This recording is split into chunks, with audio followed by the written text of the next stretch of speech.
मुझे पता है कि लोगों को दूसरों की बात आसानी से मान लेने में अपमान सा महसूस होता है। उस दिन भी यही हुआ। काशी के कुछ पंडितों में ज्ञान की बातें हो रही थी। वे कहते थे कि आत्मा और परमात्मा भिन्न है। तो मैंने पूछा कि गीता में भगवान श्री कृष्ण जी ने ही यह कहा है ना कि उन्हीं का अंश सभी में विद्यमान है, तो फिर यह द्वैत क्यों, अद्वैत क्यों नहीं मानते? लेकिन वे मेरी बात मानने के लिए तैयार ही नहीं थे।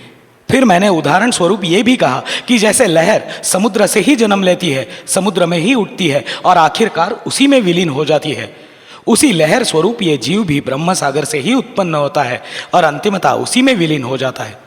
अब आप ही कहिए, क्या लहर और समुद्र अलग अलग है? बोलिए, दरिया और लहर में भिन्न कोयम। दरियाव की लहर दरियाव है जी, दरियाव की लहर दरियाव है जी, दरियाव और लहर में भिन्न कोयम, भिन्न कोयम, भिन्न कोयम।